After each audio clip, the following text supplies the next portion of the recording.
Stove on பண்ணிக்கோங்க, கடாயை வச்சுக்கோங்க. அதில் இப்போ நீங்கள் பார்க்கக்கூடிய இந்த விஷயம் எல்லாத்தையுமே போட்டு நல்லா பொன்னிறமாக ஃப்ரை பண்ணி அதை வேறு ஒரு பிளேட்டுக்கு ட்ரான்ஸ்ஃபர் பண்ணிக்கோங்க. இந்த டைமில் ஒரு மிக்ஸி ஜாரில் நம்ம வறுத்து வச்சுருக்கக்கூடிய இந்த மசாலா ஸ்பைசஸ் எல்லாத்தையும் போட்டு நல்லா வந்து பவுடராக அரைச்சி எடுத்து வச்சுக்கோங்க. நல்லா பவுடர் ஃபார்மில் இந்த அளவுக்கு இருந்தால் போதுமானதுங்க உங்களுக்கு. இந்த டைமில் கடாயை வச்சு தேவையான அளவுக்கு பட்டரு ஆட் பண்ணிவிட்டு நம்ம பன்னீர் க்யூப்ஸ் வந்து கட் பண்ணி வச்சுருக்கோங்க. அதையும் போட்டுட்டு நல்லா வந்து பார்த்திங்கன்னா அந்த பன்னீர் எல்லாத்தையுமே வந்து ஃப்ரை பண்ணி விடலாம். இப்போ அதே கடாயில் கொஞ்சமாக பட்டரை வந்து ஆட் பண்ணிக்கலாம். ஆட் பண்ணிவிட்டு நல்லா சேட்டே பண்ணலாங்க. அதுக்கப்புறம் கொஞ்சமாக ஆனியனுடைய மேலே இருக்கக்கூடிய லேயரை மட்டும் ஆட் பண்ணிக்கலாம்.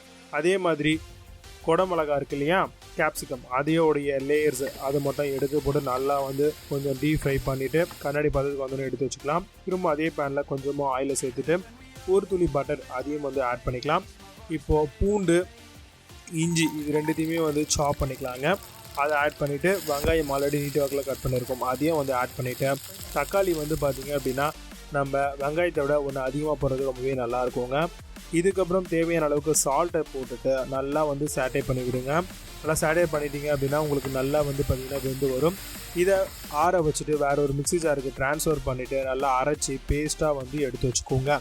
இந்த மெயினான திங்ஸ் எல்லாமே ரொம்ப ரொம்ப இம்பார்ட்டண்ட்டு. இப்போ ஸ்டவ் ஆன் பண்ணி அதே பேனை வச்சுக்கோங்க.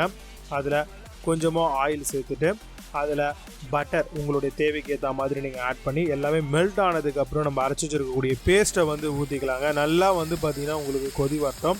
1/4 ஸ்பூன் மிளகாய்த்தூளை வந்து ஆட் பண்ணி நல்லா வந்து கொதி வரட்டும்னு வெயிட் பண்ணுங்கள். இந்த டைமில் ஆல்ரெடி நம்ம ஆனியனையும் கேப்சிகமும் வந்து பார்த்திங்கன்னா நல்லா ஃப்ரை பண்ணி வச்சுருந்தோம் இல்லையா, அதையும் இதில் வந்து ஆட் பண்ணிக்கலாங்க. இப்போ நல்லா வெந்து வரும்பொழுது நம்ம ஆல்ரெடி பன்னீரை வந்து வறுத்து வச்சுருக்கோம் இல்லையா, அதையும் வந்து பட்டரில் இருந்த பன்னீரை வந்து அதில் ஆட் பண்ணிக்கலாம். நல்லா வந்து பார்த்திங்கன்னா மிக்ஸ் பண்ணி விடுங்க. நீங்கள் நம்ம ஆல்ரெடி ஒரு பவுடர் ஒன்று அரைச்சி வச்சுருந்தோம் இல்லையா, மசாலா பவுடர், அதையும் வந்து பார்த்திங்கன்னா தேவைக்கு ஏற்ற மாதிரி டேஸ்ட்டுக்கு ஏற்ற மாதிரி வந்து ஸ்பூன்ஸை வந்து அதிகப்படுத்திக்கோங்க, குறைச்சிக்கோங்க. இப்போ எல்லாத்தையுமே வந்து நல்லா மிக்ஸ் பண்ணி விடுங்க.